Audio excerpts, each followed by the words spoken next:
우리가 살아가다가 보면 기적이 필요할 때가 많이 있습니다. 지금으로부터 한 10일 전에 여러분에게 그 기관의 이름을 얘기하면 여러분들도 잘 알 수 있는 우리 기독교와 관련된 어떤 기관의 기관장이 저희 집을 찾아와서 전화를 한 것도 아니고 얼마나 급한지 저희 집을 찾아왔어요. 저도 놀랬고 제 처도 놀랬고요. 와서 하는 말이 당장 직원들 사례비를 줘야 되는데, 월급을 줘야 되는데 돈이 없다는 거예요. 몇만 불만 좀 꿔달라는 겁니다. 그랬어요. 아니 어떻게 수많은 목사님들도 계시고 사업하는 분들도 있는데 날 찾아왔느냐 했더니 나를 찾아오면 돈이 있을 것 같아서 저를 찾아왔다는 거예요. 참 좋은 일이죠, 여러분. 그래서 나는 없고 내가 한번 알아보겠다고 그랬어요. 그래서 여러 사람에게 알아보았어요. 누가 요새 돈을 내놓습니까? 누가 꽂아요? 아무리 제가 여러분들에게 부탁을 해봤는데도 안 돼요. 어저께가 토요일이잖아요. 하는 수 없이 어저께 카카오톡을 보냈어요. 그랬더니 전화가 왔어요. 너무나 미안했다는 겁니다. 그런데 전화의 내용이 절망이요, 탄식이요. 월급을 줘야 되는데, 사례비를 줘야 되는데 줄 돈은 없고, 저도 기도했는데 제 기대도 무너져 버렸고요. 여러분, 이 물질적인 문제는요, 당해보지 않은 사람 모른다니까요. 여기 우리가 7월 말로 이사 온 지 3년 됐다고 그랬지. 3년 동안에 와서 수리하고 건축한 게 대략 얼마 들어갔다고? 우리 건축위원장의 보고를 받아보니까 100만 불 이상 들어갔어. 3년 동안에. 전기 하나 전압 높이고 전기 수리하는 데만 10여만 불 들어갔어요, 여러분. 여기서 에어컨을 틀면 저 소성전에 에어컨이 나가고요, 소성전에서 에어컨을 틀면 여기가 나가고, 그래서 전기 다 바꿨고요, 가스 다 바꿨고요, 오일로 히팅하던 거 다 바꿨고요, 사무실 만들고요, 교실 만들고요. 옆에서 보는 사람들은 몰라요. 그러니까 3년 동안에도 여러분 참 죄송하지만 죽다가 살아나서, 요새 여러분 누가 헌금 제대로 합니까? 할 돈도 없고요. 그러니까 이 물질적인 문제는 경험해보지 않은 사람 몰라. 얼마나 급했으면 목사인 나에게 그것도 집까지 찾아왔겠어. 알아봤는데 안 됐다 그러니까 절망하는 거예요. 탄식하는 거예요. 천길만길 절벽 위에서 떨어지는 것 같은 그런 탄식을 느끼는 거예요. 하나님의 기적이 필요한 겁니다. 이 세상에 인간이 누가 도와줄 수 있습니까? 하나님이 도와야지. 하나님이 기적으로 도와야지요. 우리가 살다가 보면 이런 기적이 필요한 때가 많습니다. 그래서 성경 말씀 보면 하나님은 사랑하는 사람들에게 시시때때로 기적을 베푸셨어요. 기적이라는 것은 한 번만으로 되는 게 아니에요. 기적이라는 것은 수도 없이 우리에게 필요한 겁니다. 그래서 하나님은 사랑하는 사람들에게 시시때때로 기적을 베풀었어요. 그 시시때때로의 기적을 체험했던 많은 사람들의 얘기가 성경 말씀에 등장합니다. 그 중에 하나가 오늘 본문 말씀에 등장하는 수넴 여인이. 이 수넴 여인이 한 가지만 경험했습니까? 이미 말씀을 우리가 공부했습니다마는 한 가지만 경험했냐? 두 가지만 경험했냐고? 세 가지만 경험했냐고? 계속적으로 경험했잖아요. 그렇다면 그 원인이 뭘까? 하나님이 수넴 여인의 무엇을 보시고 그렇게 시시때때로 필요할 때마다 기적을 베풀으셨을까? 오늘 본문 말씀에 그 대답이 나와요. 그 뭡니까? 엘리사가 말할 때 그 말을 듣고 그 말을 하나님의 말씀으로 받아들이고 그 말에 100% 순종했기 때문에 1절 말씀이죠, 여러분. 오늘날 수넴 여인에게 엘리사가 또 나타난 거예요. 나타나갖고 하는 말이 이 땅 위에 앞으로 7년 동안 큰 기근이 다가올 텐데 너는 빨리 짐을 싸가지고 다른 땅으로 가라는 겁니다. 가서 7년을 지나고 돌아오라는 겁니다. 우리가 그냥 듣기에는 별것도 아닌 얘기입니다. 그러나 당사자인 수넴 여인이라고 생각하고 여러분이 생각해 보세요. 그 수넴 땅은 자기가 태어난 땅입니다. 아버지가 살던 땅이고 자기 고향의 땅입니다. 자기 집이 있는 땅입니다. 거기에서 모든 집에 짐을 정리해갖고 이삿짐을 싸고요. 예. 또 집안 식구들을 데리고 다른 나라로 떠난다. 그랬다가 7년 후에 돌아온다. 7년 후에 돌아오면 어떤 일이 벌어질지 모릅니다. 예. 이거 지금 2800년 전 얘기입니다. 오늘날도 그런 나라가 많아요. 우리 선교센터가 있는 도미니카 여러분 잘 아시죠? 지금 우리가 당면한 문제 중에 하나가 뭐냐? 그냥 빈 땅, 빈 집이 있으면 들어가서 살면 그 사람 땅이고 그 사람 집 되는 거예요. 그걸 뺏으려면은요, 이게 뭐 법적으로 보통 복잡한 게 아닙니다. 2800년 전 이때 그랬다니까요. 7년 동안 집을 벼놓고 떠난다, 돌아왔다. 누구의 집이 될지 모르는 거예요. 누구의 땅이 될지 모르는 거예요. 그런데 2절 말씀 보니까 이 수넴 여인이 엘리사의 말을 하나님의 말씀으로 받아들였어요. 그대로 믿고 순종합니다. 그래서 7년 동안 고향을 떠나 블레셋이라고 하는 다른 나라에 가서 생활하다가 7년 후에 돌아왔어요. 엘리사의 말을 그대로 믿었고 그대로 따랐어요. 그때에 하나님께서 그에게 기적을 베풀어서, 기적에 관한 말씀이 오늘 3절로부터 6절까지 말씀에 등장하죠. 기적이 일어났어요. 사랑하는 여러분, 옛날에 살아계셨던 하나님은 오늘도 살아계시는 줄로 믿으시기를 바랍니다. 이 수넴 여인에게 기적을 베풀으셨던 하나님은 간절히 오늘날 우리들에게도 기적 베푸시기를 원해요. 그런데 어떤 사람에게 기적을 베푸느냐? 하나님의 말씀을 그대로 믿고 그대로 순종하는 사람들. 그런 사람에게는 오늘날도 하나님께서 기적을 베푸시는 줄 여러분 믿으시기를 바랍니다. 예. 여러분 잘 들으십시오. 하나님의 백성들이 하나님의 말씀을 그대로 믿고 그대로 따르면 세상 사람들이 절대로 하나님의 백성들을 못 따라와요. 그게 성경의 원리요. 그 대표적인 예가 미국이잖아. 지금으로부터 400년 전 청교도들이 이 땅에 와서 여러분들이 산 증인이죠. 역사 시간을 통해서 다 배웠죠. 그들은요 100% 하나님의 말씀을 믿었고 하나님의 말씀대로 살았어요. 또 그런 삶을 살기 위해서 영국을 떠나 이 땅에 왔고요. 그때는 하나님께서 미국 땅을 높이셨어요. 전 세계의 수백 개의 나라 가운데 가장 위대한 국가로 높이셨다니까. 그 덕에 오늘날도 미국이 살아가는 거예요, 여러분. 그래서 우리들의 부모님들과 우리들이 한국 땅을 떠나서 이 땅에 오게 된 거고요. 그러나 하나님의 백성들이 하나님의 말씀을 그대로 믿고 따르지 아니하면 하나님의 백성들이 절대로 세상 사람들 못 따라가게끔 되어 있어요. 이게 성경의 내용이고 성경의 원리입니다. 그래서 하나님의 백성들은 어떤 일이 다가오든지 간에 자기의 생각을 따라가면 안 돼. 자기의 머리를 따라가면 안 돼. 자기의 생각과 자기의 머리를 따라가면 망하는 거예요. 실패하는 거예요. 어려움을 당하는 거예요.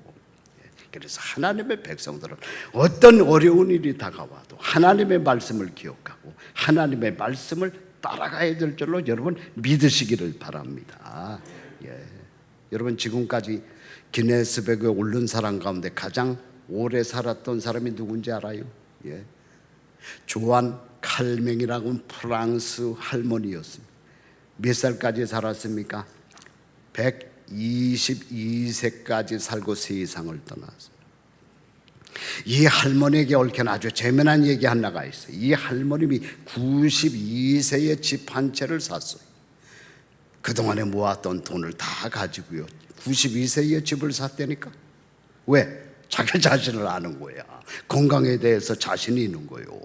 오래 살 자신이 있는 거요. 그래서 92세에 집을 샀다니까. 그런데 이 할머니에게 집을 팔게 된 아주머니가 보니까, 이거 참 웃기는 얘기거든. 보니까 92세에 할머니가 자기 집을 산다는 거요. 예. 집에 가서 고민하고 생각하고 예. 그러다가 할머니에게 어떤 계약 내용을 제시했느냐. 자기가 할머니 돌아가실 때까지 매달 500불씩 드릴 테니까 돌아가시게 되면 이 집 내 소유가 다시 되게 해달라고, 그런 계약 내용을 제시했다니까요. 이 집이 너무나 정이 들었다는 거예요. 내가 이 집에서 너무나 오래 살았다는 거예요. 할머니가 듣고 보니까 뭐 손해 날 일이 없잖아. 매달마다 500불씩 준대지. 또 자기 죽고 나서 그 집이 어떻게 되든 무슨 상관이 있습니까? 그래서요, 흔쾌히 오케이를 하고 사인을 했어요. 계약을 했어요. 그런데 이 할머니가 안 죽는 거야. 죽어야 되는데, 자기 머리를 생각하면 죽어야 되는데, 100세 전에 죽어야 되는데 안 죽는 거야. 몇 세까지 살았다고? 122세. 그래서 이 아주머니는 할머니 죽기 10년 전에 죽었어. 그러니까 무려 20년 동안 매달마다 500불, 그 당시에 500불은 대단히 큰 돈이었습니다. 500불씩 20년 동안 그 조선이 얼마나 큰 손해를 봤습니까? 성경 말씀 보면 하나님의 백성들이 머리를 쓸 때에 이와 비슷한 경험을 했던 일들이 성경 말씀에는 수도 없이 등장하고 있습니다. 하나님의 백성들은 어떤 어려운 일이 있어도 자기 머리를 의존하면 안 돼. 자기 생각을 따라가면 안 돼요. 하나님 말씀을 의지하고 하나님의 말씀을 듣고 믿고 하나님 말씀을 따라가야죠. 그런데 오늘날 현대 교인들 가운데 심각한 문제 하나가 있어요. 뭐냐? 하나님의 말씀을 잘 모르는 거야. 아는 것 같은데 몰라요. 모르니까 어떻게 순종을 제대로 합니까? 여러분, 뭘 알아야지 그 순종을 하고 따라갈 거 아니요. 어저께 새벽 예배 때 제가 마태복음 22장 가지고 말씀을 증거했어요.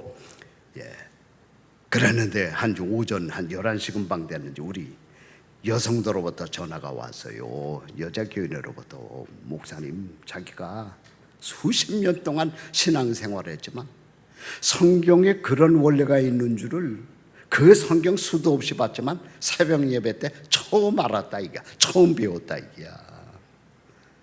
이제 그 말씀대로 살겠다는 거예요. 자, 그럼 어저께 내가 무슨 설교했까요? 정확하게 마태복음 22장 36절로부터 39절까지의 말씀입니다. 어느 날 예수님 앞에 율법사가 나타났어요. 질문을 합니다. 선생님, 그 수많은 율법 계명 가운데 가장 큰 계명이 뭡니까? 여러분 알고 있듯이 예수님 살아생전에 10계명이 있었잖아. 살인하지 말아라, 도둑질하지 말아라, 간음하지 말아라, 우상숭배하지 마라. 여러분 잘 아시죠? 10계명이 있었어요. 그럼 10계명만 있었느냐? 문서를 보게 되면 플러스 618가지의 율법이 있었어요. 그러면 율법만 있었느냐? 그 율법을 뒷받침하는 거기에 관련된 수많은 조문들이 있었어요. 그 10계명 618가지의 율법 조문들 가운데 선생님, 어느 계명이 가장 큰 계명입니까? 그때 예수님이 입을 열어 대답합니다. 그 대답의 내용이 뭡니까? 사랑이라는 거예요. 제일 큰 계명은 사랑이라는 그러면서 세 가지 사랑을 제시하는데, 첫 번째가 뭐요? 하나님 사랑. 두 번째가 내 자신 사랑. 세 번째가 이웃 사랑이에요. 하나님 사랑은 여러분 대략 아시지요? 이웃 사랑도 대략 아시죠, 여러분? 그래서 제가 두 번째, 자기 자신의 사랑에 대해서 집중적으로 어저께 새벽에 말씀을 드렸어요. 자, 그렇다면 성경 여기저기에 나오는 내 자신 사랑이란 도대체 뭐냐? 에베소 5장 28절 말씀에도 나오죠. 중요한 말씀이기 때문에 거기 있는 그대로 읽어드릴게요. 이와 같이 남편들도 자기 아내 사랑하기를 뭐같이 할지니? 자기 자신과 같이 할지니. 자기 자신을 사랑하듯이 자기 자신을 사랑하는 것만큼 아내들도 사랑하라는 거요. 결론이 뭡니까? 거기 보니까 자기 아내를 사랑하는 자는 누구를 사랑하는 것이라? 자기를 사랑하는 것이라. 결혼식 때 그렇게 여러분 본문을 가지고 설교를 해도 못 깨달은 거야. 한 귀를 듣고 한 귀를 놓쳐버린 거예요. 마태복음 22장 39절 말씀 다시 한 번만 비춰주세요. 거기 보니까 둘째도 그와 같으니 네 이웃을 네 자신같이 사랑하라 하셨으니, 네 자신을 사랑하는 것과 같이 똑같게 그렇게 이웃도 사랑하라는 거예요. 예수님의 말씀이에요. 자, 그렇다면 내 자신을 사랑한다는 것은 도대체 뭐냐? 예수님이 직접 말씀하신 마태복음 22장 39절에서 그 말씀 속에서 해답을 찾아야 돼요. 거기 보니까 네 이웃을 네 자신같이 사랑하라고 했으니까, 이웃 사랑과 내 자신 사랑을 똑같이 하라고 했으니까요. 이웃 사랑하는 사람들의 행동을 생각하면 쉽게 발견할 수 있는 거예요. 자, 그러면 이웃을 사랑하는 사람들의 행동이 어떻습니까? 이웃을 사랑하는 사람들은 뭐 많이 있습니다만 몇 가지만 말씀을 드린다면, 첫째로 절대로 이웃에 대해서 나쁜 소리 하지 않습니다. 칭찬해 주지요, 격려해 주지요, 위로해 주지요, 존중해 주지요, 인정해 주지요. 내 자신을 사랑하는 것이 바로 이와 똑같다는 겁니다, 여러분. 내 자신을 사랑하는 사람은 자기 자신을 수시로 칭찬해 줘요. 우리가 이웃을 수시로 칭찬해 줘야 되듯이, 자기 자신을 사랑하는 사람은 자기 자신을 수시로 인정해 주고 존중해 줘요, 존경해 줘요. 이웃을 우리가 그렇게 대해야 되듯이, 자기 자신을 사랑하는 사람은 자기 자신을 수시로 격려하고 위로해 줘요. 이웃을 사랑하는 사람들이 이웃에게 그렇게 행동하듯이, 자기 자신을 사랑하는 사람들은 자기에게 좋은 것을 줄 알아요. 이웃을 사랑하는 사람이 이웃에게 좋은 것을 줄 알듯이.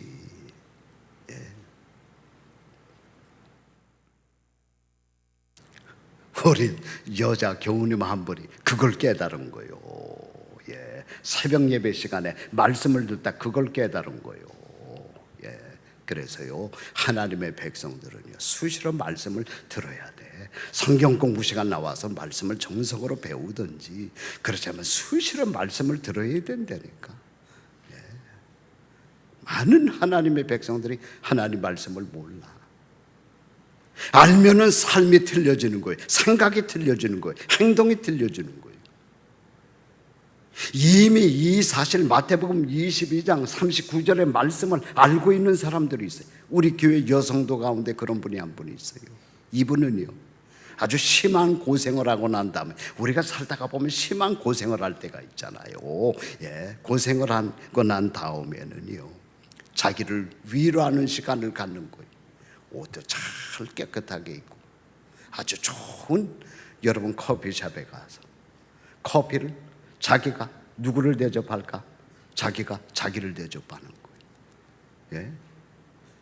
커피를 마시면서 자기에게 얘기하는 거야. 너 요번에 진짜 수고했다. 너 요번에 진짜 잘했다.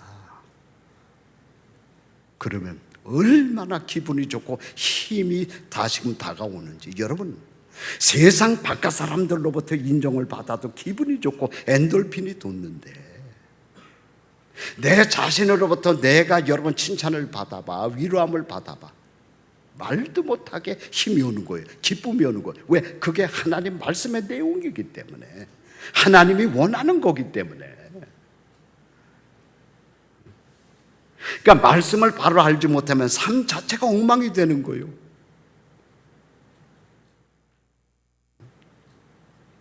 그 여자 성도님은요, 고생을 하고 난 다음에 자기를 위해서 좋은 옷을 사준대. 예. 자기가 평소에 입고 싶었던 옷을 사가고 자기에게 선사하는 거야. 선물하면서, 야, 너 이번에 진짜 고생했다. 너 진짜 수고했다. 그런 일이 있어요, 없어요? 여러분, 있지. 예. 예. 나는 하나님이 창조한 인간이요, 대단한 존재예요. 하나님이 창조한 나를 내가 인정해 주지 않고 격려해 주지 않고 칭찬해 주지 않는데 누가 칭찬해 줘? 내가 내 자신을 사랑하고 칭찬하고 격려해 줄 때, 위로할 때 큰 힘이 오는 거야. 그런데 말씀을 모르면은요, 수시로 자기를 미워합니다. 자기에게 욕합니다. 조금만 실수하고서, 아유, 넌 죽어야지. 아니, 내가 나를 미워하는데, 나를 그렇게 폄하하는데 누가 나를 알아줘? 그러니까 이 괴로움 많은 세상을 살아나가면서도 즐거움이 없는 거예요. 힘이 나질 않는 거야. 성경이 이 말하는 거예요. 예수님이 그 말씀 하시는 거예요. 마태복음 22장에. 사도 바울이 에베소 5장에 그 말씀 하는 거예요. 네가 네 자신을 사랑해야 되듯이 아내도 그렇게 사랑해라. 내가 내 자신을 사랑하듯이 이웃도 그렇게 사랑해라. 말씀을 알아야 되는 거예요. 말씀을 알고 그대로 살아야 되는 거예요. 그러면 기적이 오는 거예요. 우리 인생의 삶이 지상천국으로 바뀌게 되는 거예요. 결론적으로 우리의 삶을 바꿀 수 있는 건 하나님 말씀뿐인 줄 여러분 믿으시기를 바랍니다.